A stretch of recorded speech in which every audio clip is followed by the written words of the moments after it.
Haji Timu, saya jadi haji bro. Ya kan ada hati, kalau hati itu kan biasanya arahnya ke situ, tapi kalau tidak itu berarti kita kasih apa ya, itu apakah Paman J bisa aja. Nah itu saya lihat kamu ini begitu bergebu-gebu diskusi soal saudari kita Irene Handono ini ya, itu misteri.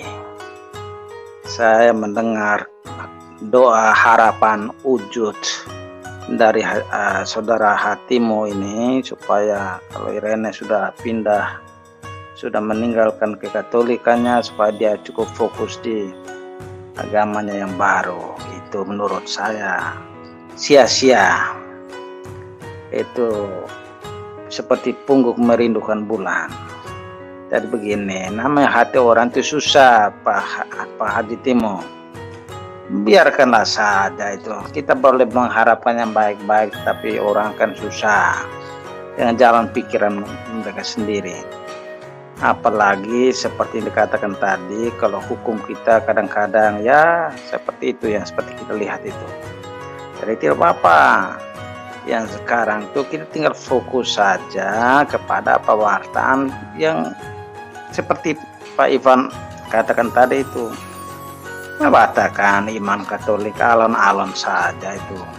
Selalu dalam bingkai magisterium. Saya percaya ujung-ujungnya semua akan kembali kepada Katolik. Semuanya. Saudara-saudara yang ortodoks itu, yang kepala keras, yang ngeyel bilang oh semuanya dari dulu seperti yang ada ini, seperti mereka yang ortodoks, mereka akan kena batu ketika melihat dokumen-dokumen awal gereja bahwa selama 1000 tahun Paus adalah pemimpin kekristenan. Jadi kepala keras mereka akan dilembutkan kembali ke Katolik. Saudara-saudara yang Protestan, yang juga kepala angin, yang menganggap bahwa setiap orang dengan jalan pikiran sendiri, dan mereka akan ketemu kenyataan bahwa ya banyak sekali dokumen atau tulisan-tulisan bapak gereja yang persis bertentangan dengan cara berpikir mereka, interpretasi mereka. Akhirnya kepala angin mereka akan diisi kembali dengan angin Roh Kudus dan kembali ke gereja Katolik.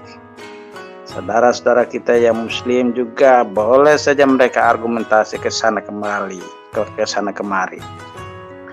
tetapi dengan dokumen-dokumen sebelum munculnya Islam yang menunjukkan begitu banyak heresi-heresi dalam kekristenan. Waktu itu di bawah Katolik, istilah heresi Katolik ya, seperti yang De Gea sudah banyak kali ajarkan itu. Ya, dengan dokumen-dokumen itu mereka pasti akan tercelikkan mata mereka, mata kepala mereka, mata fisik dan mata batin mereka, sehingga ujung-ujung mereka akan kembali ke pangkuan Bunda Gereja Katolik. Saudara-saudara kita yang Hindu Buddha juga sama, Konghucu. Mereka punya niat yang baik mencari Allah dengan cara mereka, tetapi ketika mereka membaca hafal kitab-kitab mereka, lalu kemudian dibandingkan, dikomparasikan dengan ajaran kita, terutama dengan bantuan ya katakanlah mungkin filsafat sedikit, mereka akan memahami bahwa usaha mereka hanya bisa terjawab di dalam filsafat dan teologi yang secara sempurna terjadi sintesa di dalam pengajaran gereja Katolik. Orang-orang yang kepala angin tambah kepala mengong tambah kepala batu yang ada di ateis, mereka itu akan tanduk kepala mereka sendiri dan mereka akan memahami ada kesungsangan di dalam cara berpikir mereka, bahwa argumentasi mereka tidak bisa masuk akal. Mau bilang itu dunia ini ya tidak mungkin memacu kita untuk percaya, tetapi dengan argumentasi filosofis pasti mereka akan mengerti bahwa dunia ini mensyaratkan suatu kemutlakan, karena dunia ini yang tak mutlak, yang sementara, yang tidak kekal, yang tidak bisa muncul dengan sendirinya. Karena itu perlu ada yang tidak diadakan, yang mengadakan, ada yang tak, yang hanya bisa ada karena diadakan oleh sang ada yang tidak diadakan. Karena itu mereka-mereka yang kepala keras itu akan percaya, dan kepercayaan itu hanya akan terwujud sempurna di dalam kekatolikan. Karena itu saudara-saudara, mari kita berusaha dengan kemampuan yang semaksimal mungkin untuk mengajarkan iman Katolik secara baik dan benar. Sementara saudara-saudara kita yang dengan jalan pikirannya masing-masing kita serahkan kepada Tuhan. Itu parameter umumnya. Kalau kita omong tentang hal yang sederhana, kita lihat bahwa menjadi Katolik itu lebih banyak susahnya. Yang lain-lain itu menurut saya lebih banyak mudahnya. Andai kata seorang pastor Katolik meninggalkan Katolik menjadi pendeta Protestan, dia pasti senangkah? Bukankah dia bisa menikah?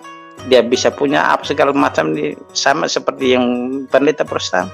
Apalagi kalau dia menjadi seorang Islam, menjadi haji, bukankah dia bisa bukan hanya menikah, tapi dia bisa juga cerai kalau dia tidak suka, atau menikah jangan hasad, bisa juga 4.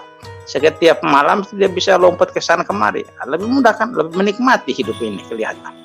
Sebaliknya, kalau seorang pendeta Protestan menjadi Katolik, dia tidak, walaupun jago, dia tidak menjadi siapa-siapa.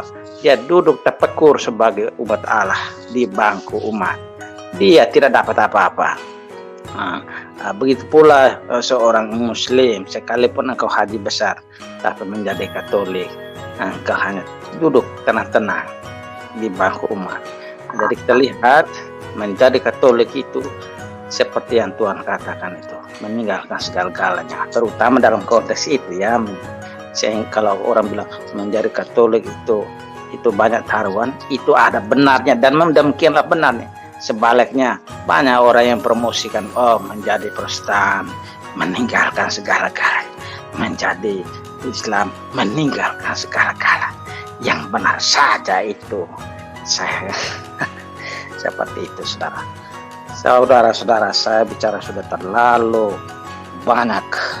Saya mesti serahkan dulu mic ini ke moderator sekaligus pemilik channel kita, Dekyas. Terima kasih. Terima kasih Pak Jack. Ini sudah sangat dalam ini Pak Jack membahasnya ini. Saya tadi ketawa Pak Jack waktu Pak Jack bilang lompat ke sana ke sini.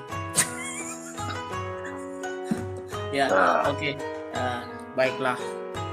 Terima kasih Pak Jack. Sekarang kita dengarkan dulu Pak Dwi. Halo Pak Dwi, selamat malam. Selamat malam Bung Gea.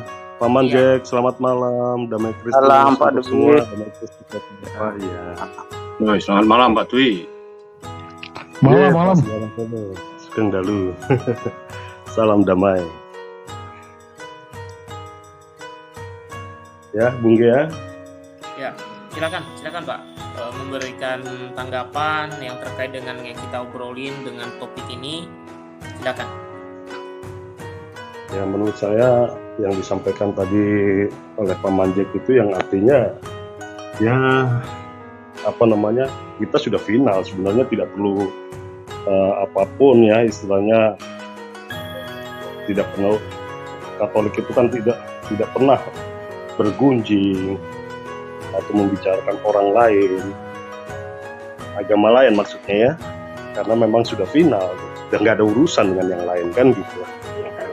Karena itu sudah diatur, ketentuan-ketentuannya sudah diatur dalam magisterium kita yang di dalam konsili itu kan. Jadi sekiranya ada yang seperti Irena Handono dan lain-lain sebagainya, itu menurut saya itu ya nyari sensasi murahan atau popularitas murahan Bung ya. Karena buat mereka mau serang Katolik dengan cara apapun dan dari agama apapun, menyerang Katolik itu Buat Katolik itu nggak ada urusan, benar-benar nggak ada urusan. Kita sudah final, bagaimana kita berjalan dengan lebih baik lagi, hidup dengan lebih baik lagi, dan berusaha kudus. Tentunya Kristus pernah menyampaikan kepada kita, hendaklah engkau sempurna seperti Allah Bapa di surga sempurna. Kan begitu ya, yang artinya ya sekali lagi salah satu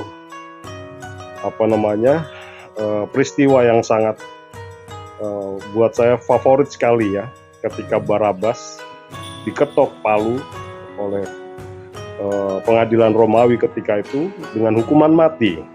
Kalau saya sebagai Barabas, Bung Gea, itu keringat dingin segede jagung, mungkin segede kentang ya, diketok palu hukuman mati karena kejahatan saya. Tapi Kristus memberikan nyawanya agar Barabas tetap hidup. Artinya Kristus dengan firman-Nya itu, hendaklah engkau sempurna seperti Allah Bapa di surga sempurna. Betapa senangnya, betapa sukacitanya saya, Barabas, ya, ketika memperoleh hidupnya kembali, diberi kesempatan oleh Tuhan. Itulah hidup ya. Kristus mengajarkan kepada kita bagaimana hidup untuk orang lain. Mohon maaf Paman Jack dan Bapak-bapak kalau saya coba menafsirkan liar, tapi itu begitu bahagianya saya melihat peristiwa itu. Mohon maaf sekali kalau saya salah dalam menafsirkan itu. Memang orang Katolik itu rata-rata untuk menafsir itu serba ketakutan ya. Serba ketakutan karena apa? Yaitu tadi tidak ada kuasa mengajar seperti bapak-bapak gereja. Jadi kita hanya mencontek hanya harus taat, sukacita dan taat, patuh. Kuncinya itu menurut saya. Jadi kita nggak pernah namanya mau perang ayat lah segala macam, nggak ada urusan lah kan gitu. Jadi tetap kesucian daripada ayat-ayat di Alkitab itu terjaga dengan baik. Seperti itu Bung Gea. Lanjut Bung Gea. Terima kasih. Baik. Oke, mungkin kita akan ke pertanyaan ya. Tadi beberapa dari video Ibu kita Irene Handono ini kan coba melihat berbagai simbol-simbol Kristiani, terutama terkait dengan salib. Lalu dia membenturkan bahwa salib itu berasal dari keyakinan pagan, berasal dari ilmu astrologi dan lain-lain. Mungkin bisa ada tambahan dari teman-teman, dari bapak-bapak, dari paman-paman yang ada dalam room ini. Mungkin saya berikan dulu kepada Pak Ivan nih. Nah, seperti apa ini Pak Ivan? Tadi juga ada simbol salib-salib seperti Korsun tadi ya, lalu salib Swedia, salib Konstantin tadi. Mungkin yang lebih detail ini adalah Irene Handono mengatakan Konstantin itu di saat konsili 325 itu dia masih belum menjadi seorang Kristiani, dan dia mengatakan bahwa justru orang yang dia anggap paganisme inilah yang mempengaruhi konsili Nikea. Apakah tuduhan ini benar ini Pak Ivan? Atau seperti apa? Iya, saya kira tidak demikian ya, bahwa mungkin ada motivasi dari Konstantin, bisa saja ya, bahwa sebagai raja atau kaisar yang mungkin punya motivasi untuk melanggengkan kekuasaan atau mungkin punya motivasi tertentu, ya itu kita memungkinkan kalau kita berbicara dari kemungkinan. Tetapi bahwa motivasi itu mempengaruhi pengajaran iman, itu yang tidak terjadi. Gitu. Jadi kita harus bisa memilah ataupun membedakan bahwa sampai sejauh mana pengaruh kekuasaan mempengaruhi pengajaran iman dan moral gereja. Kalau kita memperhatikan sejarah gereja, sepanjang sejarah kita tidak pernah temui ada pengaruh kekuasaan yang mempengaruhi ataupun mengintervensi pengajaran iman dan moral. Dalam hal ini pengajaran gereja ya, bahwa ada penguasa-penguasa yang mengambil atau punya kepentingan ataupun mengambil keuntungan dengan hubungan kekerapan ataupun menjalin hubungan erat dengan paus, ya itu sejarah mencatat juga. Ataupun para paus yang terkontaminasi dengan kekuasaan ataupun politik, sejarah juga mencatat bahwa memang ada kejadian seperti itu. Tetapi bahwa kita tidak pernah menemui ada pengaruh-pengaruh itu yang mempengaruhi pengajaran iman dan moral gereja. Itu tidak kita temui. Sehingga dengan demikian kalau dituding Konstantinopel punya andil dalam konteks iman yang mengacu kepada syahadat, itu tidak benar, tidak tepat, ya begitu.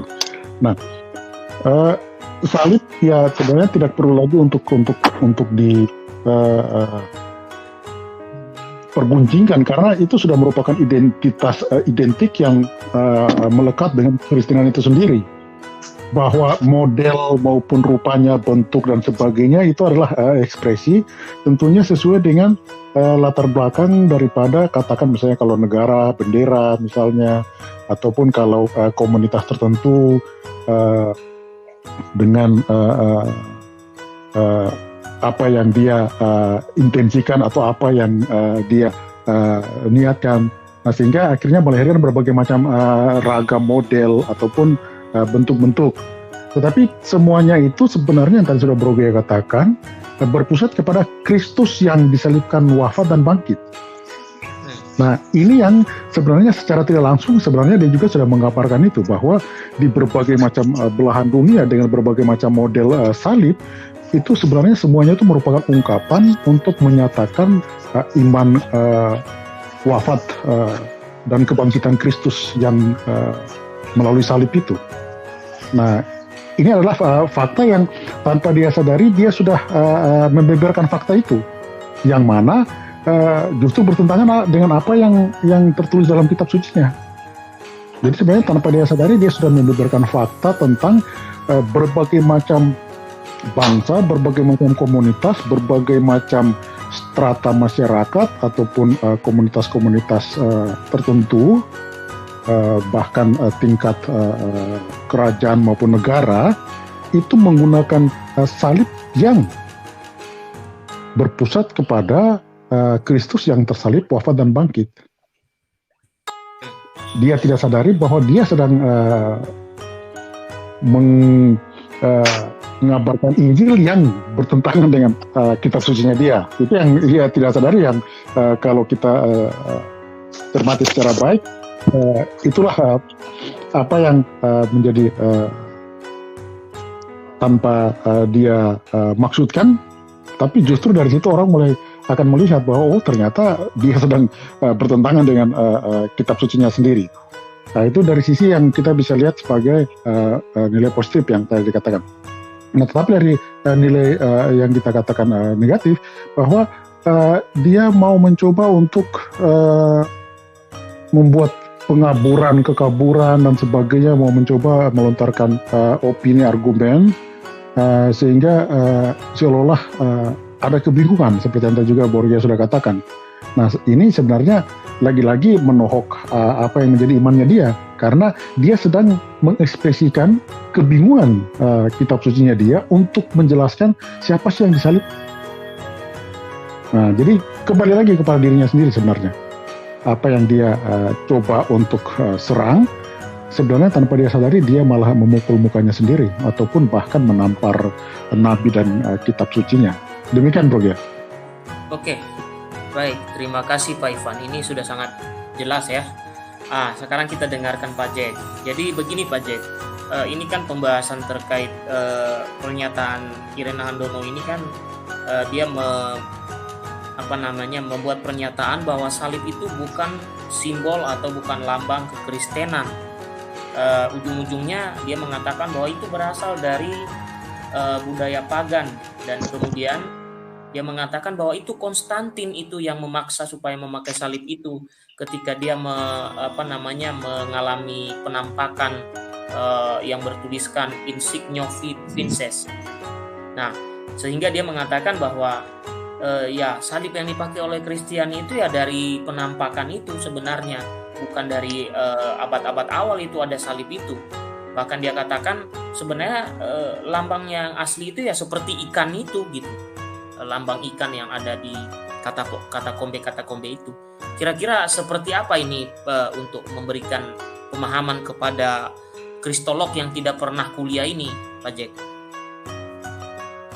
Saya tidak tahu apakah akan ada manusia yang mampu untuk bisa mendidik orang-orang seperti Handono ini. Saya tidak tahu ini.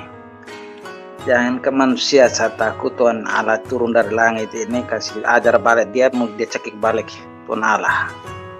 Jadi saya berpikir tidak usah, itu sia-sia menurut saya. Orang-orang seperti Handono ini memang biarkanlah dia itu, dia butuh untuk berbicara, tidak apa-apa. Kelihatan dia hanya mau supaya mengekspresikan, kalau kita omong kasarnya, kebodohan dirinya. Tidak apa-apa, itu kan banyak sekali pengajaran itu yang saya dengar saja itu rasanya sakit telinganya ya. Mau soal bahwa apa Imam Jesuit yang pergi ke Jerman, macam-macam itu, termasuk itu soal salib. Saya tidak tahu apakah saya itu tidak tahan. Saya kalau dengan kebodohan yang berlebihan itu saya merasa seperti penghinaan. Mendengar saja itu sudah merasa bahwa saya menghina diri sendiri juga menurut saya, bahkan menghina kemanusiaan. Ya, jadi saya sama sekali tidak tertarik dengan kebodohan yang seperti itu. Kalau mencolok sudah bodoh, tambah pamer lagi, kan itu kan menjengkelkan. Saya malah berpikir begini ya. Sekarang itu kalau kita omong, kalau saya justru senang dengan tontonan dari saudara-saudara muslim yang berusaha untuk mendidik kembali sesama muslimnya itu. Itu mereka tahu, saya kira mereka tahu seperti si siapa mereka itu, kayak ada Armando dan Dodi Siregar dan lain-lain.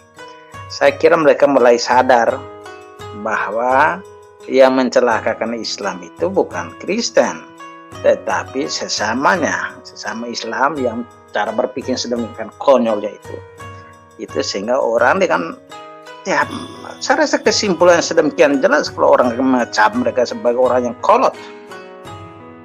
Itu kan mereka yang katakan sendiri, memang termasuk ke siapa yang paling sering ngomong itu Pak Cokro TV, siapa lagi itu Pak Darmando, tapi siapa lagi yang Denny Siregar, satu lagi, bapak yang satu lagi itu siapa namanya? Terus sebentar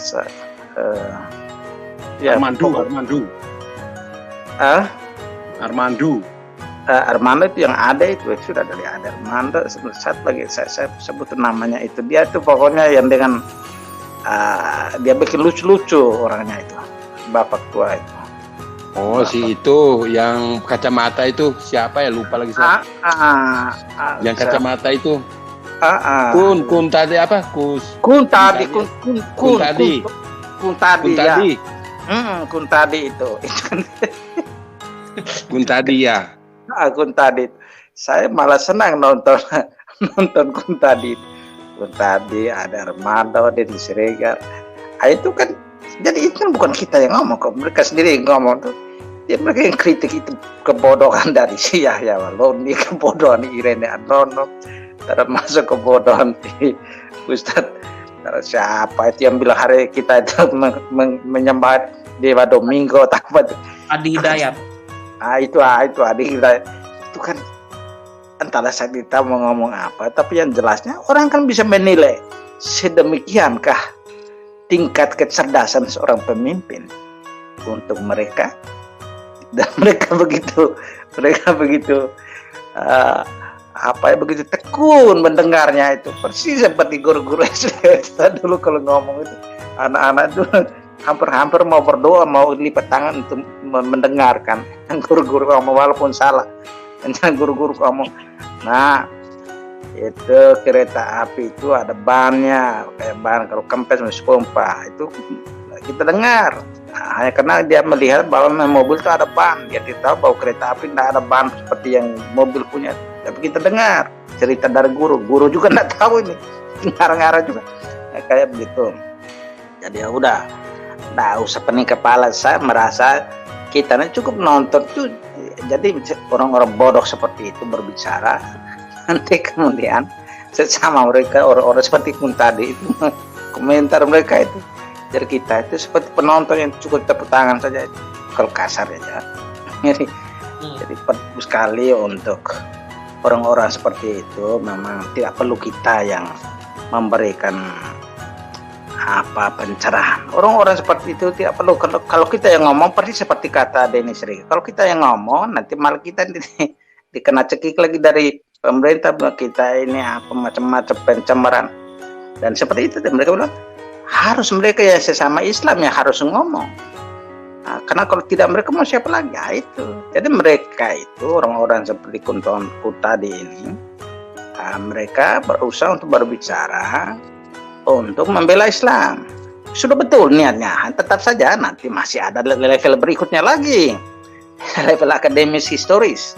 Itu mereka nanti tetap ada kesulitan situ. Tapi minimal orang-orang seperti Adermando ini membawa orang-orang Islam supaya berdiskusi secara terdidik.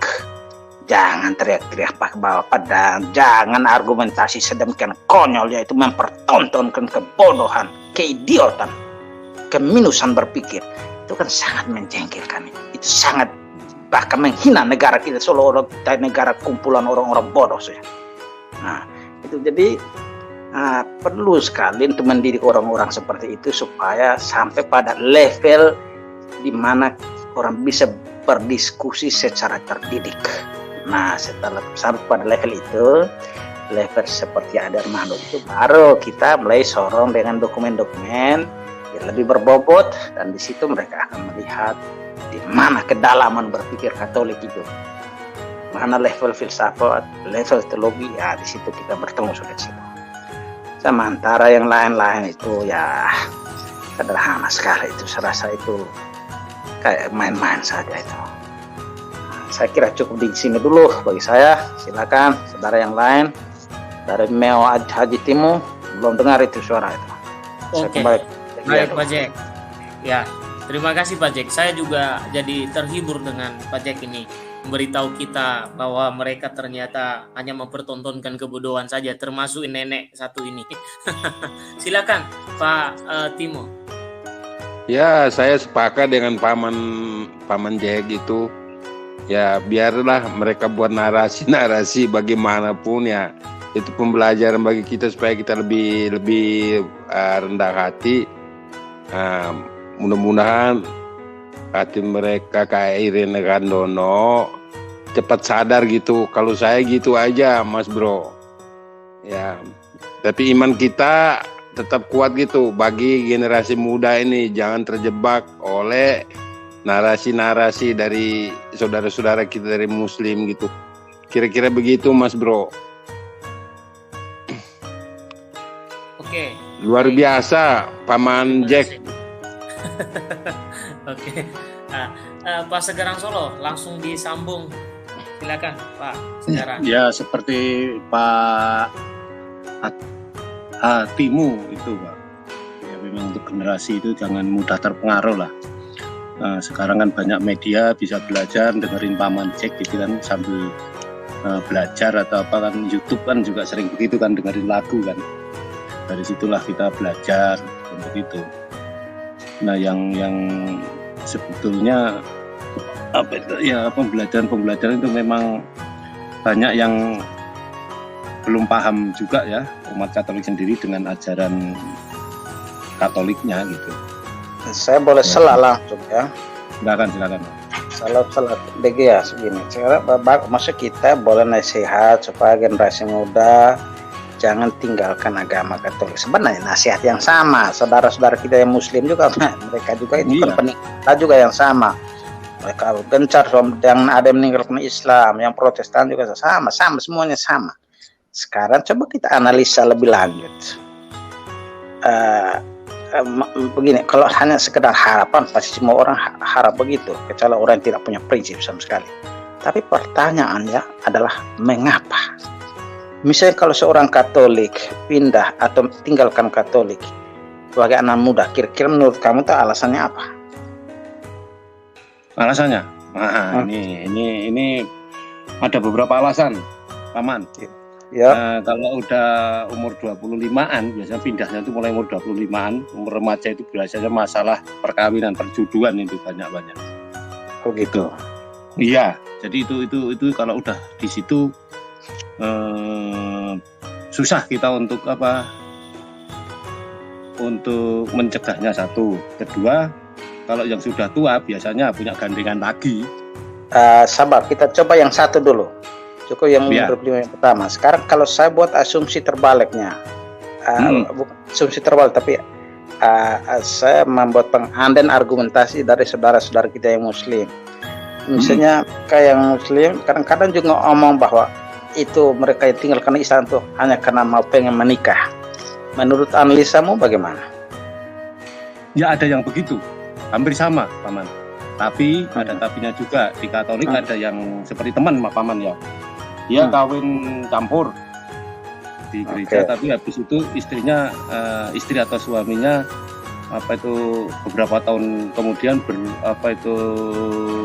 berubah jadi Katolik, ikut kekaguman, ikut ini karena suami atau istrinya menunjukkan pengajaran Katolik yang baik, nggak pernah nyinggung-nyinggung agamanya, nggak pernah itu gitu. Banyak juga yang begitu. Karena saya pernah bantu teman juga, itu istrinya Muslim jadi ke Katolik, saya yang bantu juga untuk dokumennya kemana, terus ditanyain romo, orang tuanya jelas nggak, ini jelas, ya saya yang bertanggung jawab.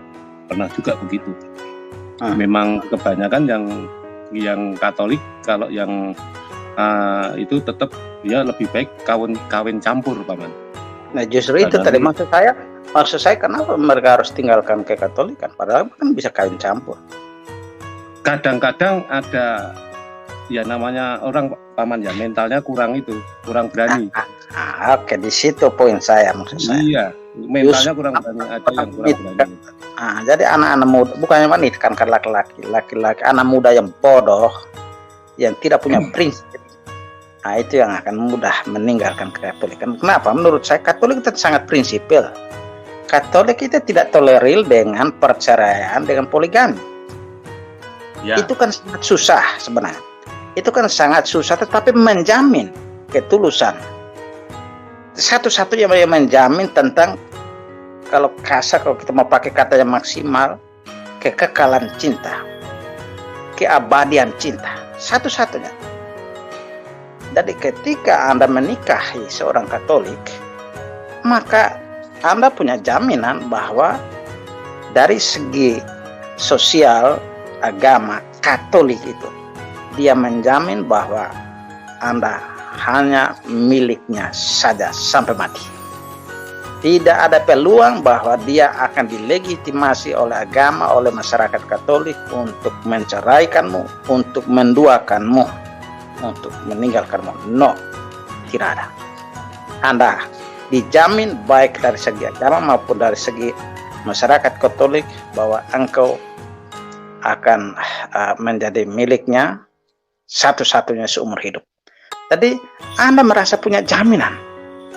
Di situ saya kira memang kalau kita lihat itu, kalau hanya lihat dari sisi yang sedemikian konyol bahwa ini hanya satu saja, enggak. Itu kan cara berpikir yang gimana menurut kamu ya? Kalau saya sih, menurut saya cinta sejati itu kan biasanya tidak mau berbagi. Atau adakah di antara kamu, coba seandainya ada wanita yang masuk, bagus ya, coba misalnya Sisilia Surat, coba seandainya dia masuk supaya kita mau diskusi dengan seorang wanita untuk mengetahui psikologi wanita. Nah, seandainya engkau menikah dengan, katakan saya, lalu saya masih punya peluang untuk menceraikanmu dan untuk menduakanmu. Saya pengen tahu bagaimana cara berpikirmu. Ketika saya mengucapkan bahwa saya mencintaimu, menikahimu, tapi pada saat yang sama sebenarnya saya itu masih punya peluang untuk menceraikanmu dan untuk menduakanmu. dan itu malahan diafirmasi atau didukung oleh masyarakat.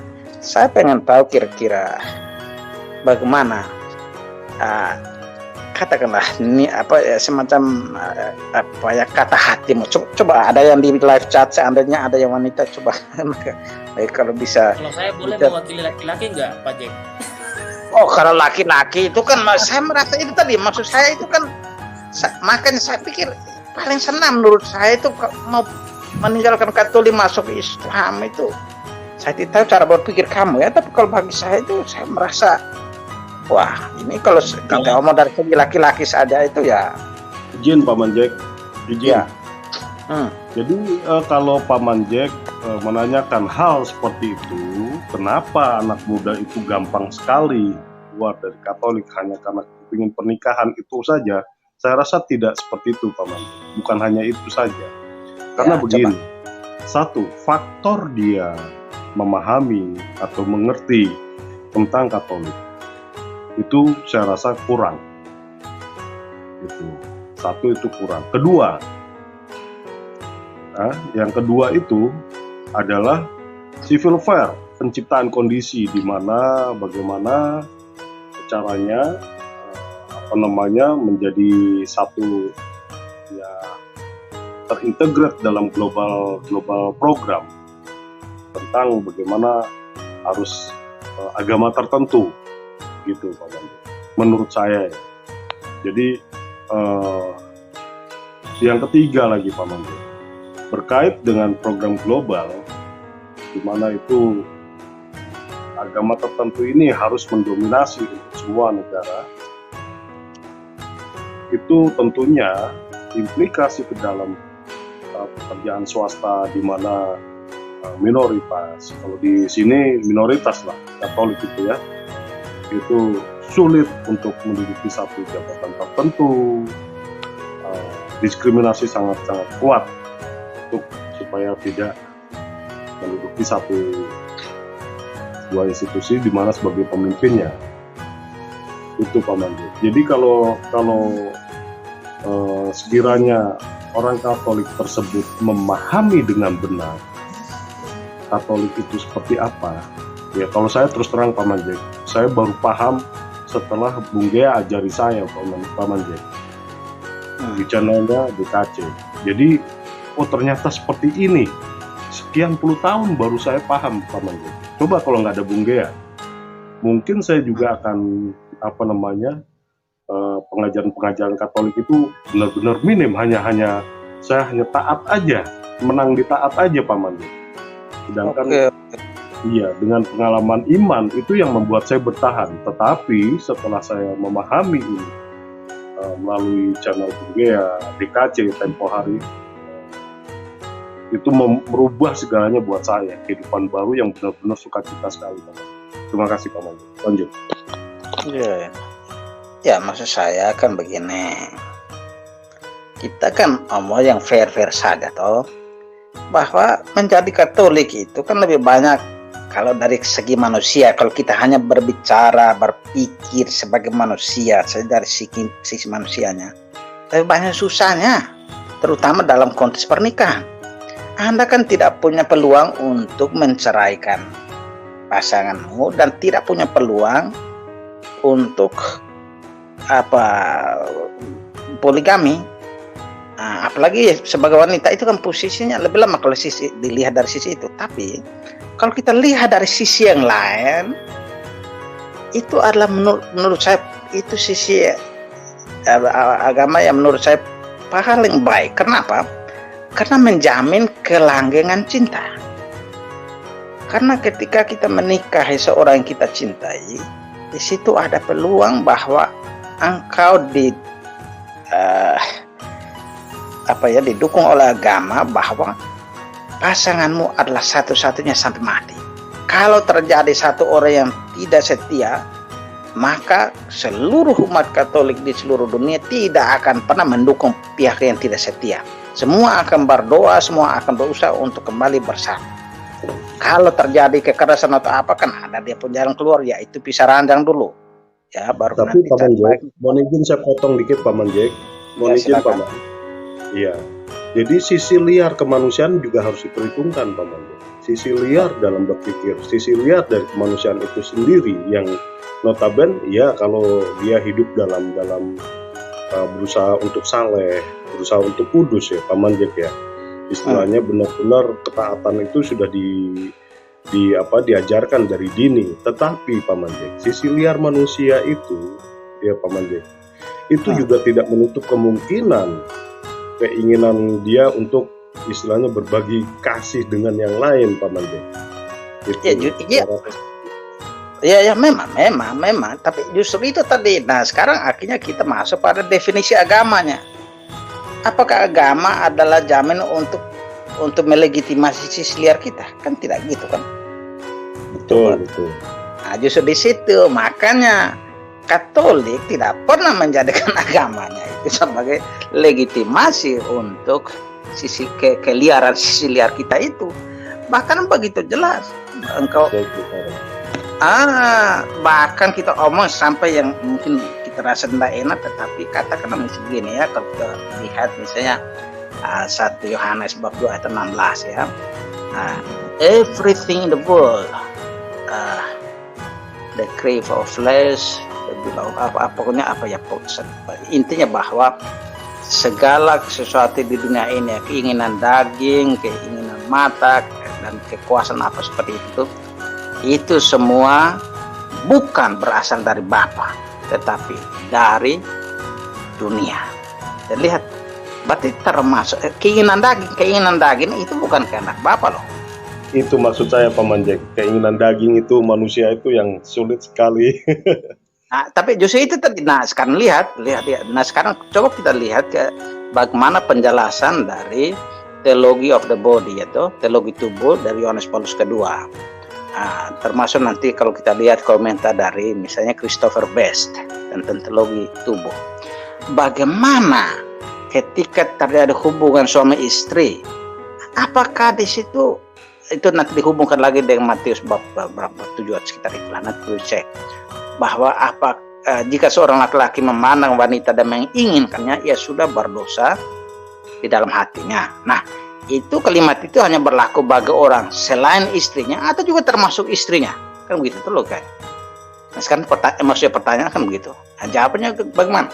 Nah, justru di situ kita lihat, kalau kita jawabnya mudah-mudah, oh ya itu kan selain istrinya, jadi kalau yang istrinya boleh.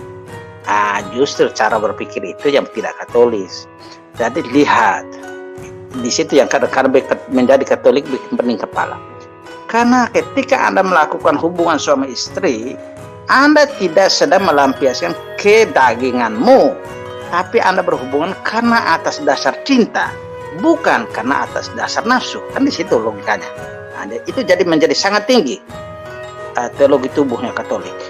Dan yang seperti itu juga tidak masuk di Keprotestan. Mereka bahkan itu kan pasti dengan mereka tidak lagi mengakui atau mengendorse itu soal kondom dan macam-macam yang lain itu, akhirnya kekristenan jadi abal-abal. Justru Katolik itu masih tingkatnya begitu tinggi sampai dengan hal-hal yang urusan tempat tidur seperti itu, bahwa ketika Anda melakukan hubungan sama istri pun Anda harus ingat, Anda melakukannya karena kasih, karena cinta kepada pasanganmu. Jadi bukan karena nafsu. Jadi kalau Anda menjadikan pasanganmu sebagai pelampias nafsumu, nah itu yang tidak dikehendaki Tuhan, bukan atas dasar kehendak Tuhan. Seperti yang tadi referensinya adalah 1 atau 2 Yohanes bab 2 16 itu. Bahwa keinginan daging itu bukan berasal dari Bapa, itu dari dunia. Bapa menghendaki adalah cinta. Itu referensi kembali kepada Kejadian, bahwa ketika Adam dan Hawa sebelum kejatuhannya, mereka itu tidak malu dan mereka melakukan hubungan seksual itu bukan berdasarkan nafsu, tapi karena cinta. Tapi karena jatuh ke dalam dosa, maka pasangan itu menjadikan partnernya itu sebagai pelampiasan nafsu. Nah, justru di situ kita lihat bagaimana ajaran Katolik mengajak kita untuk kembali kepada rencana awal penciptaan manusia, sehingga cinta pasutri menjadi sedemikian agung dan mulianya, bukan pelampiasan nafsu. Lihat, sampai selevel itu yang itu saja sudah diberi batasan yang jelas, apalagi diberi mau kita omong yang sebaliknya sampai menjadikan pasutri atau pasangan sebagai pelampiasan nafsu, itu sudah salah. Yang begitu saja sudah salah, apalagi mau jadikan pasangan untuk sebagai apa ya, katakan mau ceraikan dia, mau poligamikan dia. Lah itu kan menjadi sedemikian jauhnya ya. Apalagi kalau kita lihat kisah benar itu Sisilia Surah, betul itu. Ya benar lah, itu mengingatkan saya ya bahwa itu doa dari Tobit itu bukan karena nafsu dan lain-lain, benar itu. Nah itu lihat, itulah kemuliaan. Harusnya bagusnya kalau kita cek itu ayat berapa, itu bagus. Jadi kita mengingatkan supaya pada level-level yang seperti itu ya. Jadi kita harus punya prinsip moral yang sedemikian tingginya. Jadi jangan sampai kita menggunakan prinsip unlimited edition. Kata siapa ya yang seperti itu? Apa ada yang ingat kira-kira yang bilang unlimited edition? Jadi kawin hari ini, besok cerai, kawin lagi, sampai yang tetap 4 unlimited edition. Nah itu. Jadi kita harus lihat ini bagaimana tingginya moralitas perkawinan dalam ajaran kekatolikan. Jadi tidak bisa Anda buat sesuka hatinya. Nah, ini memang bagi orang-orang yang sedang boleh bilang sepertinya Paman Jack sedang nyindir Irena Handono yang kawin 2 kali dan 1 kali dapat piala bun yang aksiden ya.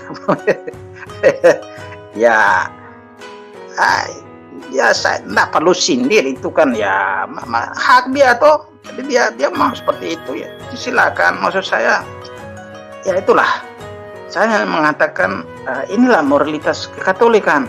Katolik itu ajarnya tinggi sekali. Jadi tidak bisa sesuka hatinya, tidak bisa celup sana celup sini, lalu ya kemudian mungkin agak ini kau celup dua-dua, apa, tidak ada itu. Katolik mengajarkan moralitas perkawinan yang sangat tinggi. Dia mengajarkan bahwa ketika melakukan perkawinan, hubungan seksual pun tidak boleh didasarkan nafsu, karena itu tidak boleh gunakan macam kondom dan apa, bahkan disarankan melakukan apa yang disebut dengan KB alamiah. Seperti itu. Jadi jangan berpikir bahwa karena ini suami istri dia lakukan proses suka hatinya. Anda keliru sekali. Bukan ajaran gereja Katolik. Jadi menikah bukanlah kesempatan untuk melampiaskan nafsu. Anda itu kan sama saja dengan orang yang tidak beriman itu. Bukan di situ ajaran Katolik. Justru dengan adanya pernikahan itu Anda mencintai pasanganmu, dan karena itu melakukan hubungan seksual berdasarkan kasih, bukan nafsu, dan menghargai pasutri pasanganmu. Jadi misalnya kalau dia sedang ada masa-masa ini, itu berarti dia tidak boleh melakukan hubungan seksual, dan kalaupun melakukan hubungan seksual dia punya motivasinya karena cinta, bukan nafsu. Jadi lihat begitu tingginya parameternya. Nah ini saya sudah berikan tausiah ini, tapi kok hening semua ya. Halo, tausiahnya Pak Jack ini sangat dalam, sangat dalam Pak Jack. Ya, masih mendengar Pak Jack. Oke. Nah itu jadi saya mesti ngomong itu. Saya tahu itu, jangan sampai ada yang bahkan selama ini mungkin dia Katolik lalu dia berpikir karena menikah dia lakukan suka hatinya. Itu apa itu Katolik apa itu? Tapi ya tidak apa kalau orang memang tidak mengerti. Tapi sekarang saya menjelaskan. Bukan saya karang-karang ini. Lu mau lompat ke mana? Mau pakai Alkitab saja bisa kutip tadi itu. Mau segi teologi tadi itu saya kutip itu. Nah itu teologi of the body itu. Nah itu banyak orang itu sebut Kristen tetapi tidak mengikuti ajaran Kristiani apa-apa. Nah itu, jadi kita perlu ingat baik-baik bagaimana tingginya ajaran moral Kristiani versi Katolik. Nah itu. Itu ada itu tentang ini. Jadi ujung-ujungnya ke situ. Jadi sobat cek, saya tanya saya, agama apa di dunia ini yang mengajarkan seperti itu? Yang tingkat moralitas soal ini kita omong, tidak usah tutup, jangan pura-pura seolah-olah ini. Kita omong ini soal hubungan seksual ini, ya. Jadi kita omong soal hubungan wanita dengan pria. Bagaimana mereka melakukan hubungan seksual, parameter Katolik harus hanya berdasarkan kasih, bukan berdasarkan nafsu, ya. Saya tidak mau sindir apa, tapi ini kan sama ajar tentang itu. Ini cara kita yang Katolik. Dan ketika menikah tidak ada peluang untuk diceraikan atau diduakan, ya. Lalu orang bilang, bagaimana nanti kalau sudah tidak cocok lagi? Justru di situ Anda dituntut untuk berpikir lebih jauh. Bahwa Anda menikah itu bukan hanya karena suka tidak suka. Bukankah sebelum nikah dikatakan, aku akan mengasihimu dalam untung dan malam, dalam sehat dan sakit. Dan apalagi yang ketiga, lupa lagi. Nah itu. Jadi bukan hanya ketika sehat saja, ketika untung saja, tapi dalam segala situasi. Nah, itu. Jadi ada orang yang bilang, ya saya omong begitu, tapi ketika dia sedang sakit, ketika dia sedang tidak beruntung, itu akhirnya ditinggalkan. Lah, kalau yang seperti itu bagaimana itu? Kalau saya sejujurnya, saya ini kalau sebagai laki-laki ya tentu saja saya diuntungkan. Untung sekali itu saya. Ya bisa saja saya nikah lebih dari satu. Nama saja seperti laki-laki, tapi sebagai wanita ini ya pening juga ini. Bagaimana saya tidak merasa ada jaminan apa-apa ini.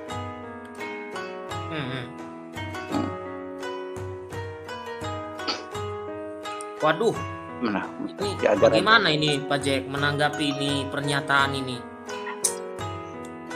Ini saya menyindir saya nih Pak Jack. Ini nih faithful ini. Ya, menawarkan moralitas, ajaran tentang perkawinan pada muslimah. Nggak gampang karena host yang jomblo. Ya itu. Jadi, itu ya, ya. Artinya begini. Justru di situ begini apa Tegias. Justru yang perlu Anda pikirkan baik-baik. Kita lihat banyak sekali channel-channel bertebaran di internet ini. Sebut diri agama macam, termasuk soal Kristen. Tapi persis ketika berbicara soal seksualitas, soal seks, di situ mereka mulai melempam dan akhirnya semuanya menjadi kurang lebih sama saja. Itu omong kosong, omong Yesus sama saja. Omong Anda sebut Yesus, tapi pada prinsipnya Anda bakal memperbolehkan perceraian. Mencari-cari ayat bilang, kalau satunya bersinah berarti boleh cerai. Itu kan itu pembenaran semua, omong kosong semua, omong saya itu Yesus itu tidak ada artinya bagi mereka. Jadi justru di situ kalau hanya sekedarnya seperti itu, agama adalah sebenarnya ideologi, itu bukan agama apa-apa. Tidak ada jaminan Yesus apa yang itu, hanya ideologi, ide saja. Agama yang benar ini adalah agama yang mempertaruhkan segala-galanya dalam konteks kita, mulai dari yang kecil-kecil ini. Ini soal seks. Nah, ini kita omong, ini sampai yang kecil-kecil ini. Coba tanya yang sekalipun yang Protestan Ortodoks itu. Ortodoks itu juga mereka itu tidak jelas parameternya. Bahkan mengizinkan perceraian sampai 3 kali. Nah itu. Apalagi yang Protestan lebih amburadul lagi, bahkan diperbolehkan yang LGBT macam-macam. Dan kita bisa membenarkan diri karena setiap Protestan kan beda-beda ya itu. Jadi kita omong Protestan kan bahkan pusing semua orang, termasuk Tuhan juga jadi pusing. Nah itu. Jadi kita lihat justru yang membedakan di situ. Dan Gias, ingat baik-baik, Anda membawa nama Katolik dan Anda harus ingat yang di sini yang saya melihat itu yang distintif, itu yang membuat bedanya. Anda harus ingat baik-baik, kadang-kadang ketika sudah berbicara soal seks, soal seksual ini, semuanya menjadi kabur-kabur, akhirnya tidak jelas. Padahal justru disitulah taruhan aplikasi imanmu. Di situ, menurut saya, tidak main-main. Bukankah itu banyak yang jatuh tuh justru urusan di bagian perselangkangan itu? Nah, itu. Betul, betul Pak Jack. Izin bertanya Paman Jack, izin bertanya. Silakan. Bunda, mohon maaf Bunda, izin bertanya ya. Saya masih perawan Pak Jack, saya belum diapa-apakan. Paman Jack, misalkan Bung Gea ini, Paman Jack sudah menikah, terus dia nakal Paman Jack, dia nakal tapi tetap membuka channel ini. Bagaimana menurut Paman Jack? Ya itu kan namanya manusia ya. Kita hanya berbicara hal-hal yang objektif, yang ajarannya. Sementara kalau pelaksanaan ada yang miring-miring, ya kita tegur yang parameter umumnya, yang kita tidak tahu sampai yang kecil-kecil. Bisa saja DGS mungkin katakan macam ini, mungkin kemarin pergi di pelacuran, katakan seperti itu. Nah, kita kan tidak tahu. Nah, dia bertanggung jawab dengan Tuhan. Hanya yang sekarang kita berbicara ini soal ajaran resmi, aturan resmi. Bahwa menjadi Katolik aturannya demikian. Tidak bisa buat sesuka hatinya. Nah, dan kita harus ingat, bukan berarti soal ini apa Katolik ini seperti terlalu membatasi orang apa. Nah itu tadi, saya tidak tahu cara berpikir kamu ya. Saya sebenarnya dari tadi saya pengen sekali coba ada yang wanita yang masuk supaya kita mau ya berbicara saja atau kita ya sekedar pengen cari tahu saya tahu. Nah sekarang kalau macam saya, kita omong sebagai laki-laki ya, salut buat Paman Jack, moga-moga awam Katolik harus jadi memilih cancer, jangan mendengar sana Katolik yang abu-abu maju terus jaga ayah OKL. Artinya begini, kita berpikir kita berbicara macam saya sebagai laki-laki ya, sebagai laki-laki kalau kita berbicara dari segi macam tadi kalau Pak Dwi bilang dari segi keliaran, ya semua laki-laki, saya kira mungkin perempuan juga pasti kita pikir liar macam-macam sesuka hati, mau tiap hari ini mau kata kasarnya itu tidur dengan 1000 wanita kasarnya ya. Tapi kalau kita berpikir dengan nurani kita, ya kita berpikir dengan nurani yang baik sebagai seorang laki-laki, ya kalau kita menikahi seorang wanita, kita jangan kita ya, saya bicara soal saya ya.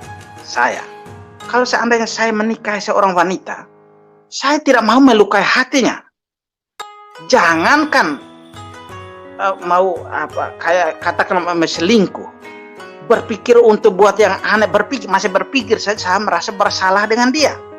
Yang berpikir saya sudah kita rasa bersalah, apalagi menduakannya, kasih poligami dia, apalagi menceraikan dia. Katakanlah saja misalnya saya sudah 50 atau 60 dan dia sudah 50 dan saya lihat dia kurang cantik lagi, lalu saya ceraikan dia, saya cari lagi yang anak baru tamat SMA 17 tahun. Nah, saya tidak mengatakan siapa-siapa yang lain, tapi saya nurani saya sangat terganggu, nurani saya ya. Jadi saya boleh kalau sekalipun itu diperboleh, nurani saya tidak memperbolehkannya ya. Bahkan bukan soal kebetulan saya 60 dan kemudian pasangan 50. Katakan sementara masih muda, masih ini. Saya merasa ini bukan soal pasangannya, tapi sayanya. Saya pribadi, saya merasa saya harus tunjuk bahwa saya itu pribadi yang setia, yang tidak diombang-ambingkan oleh ya katakanlah kelemahan dari pasangan saya.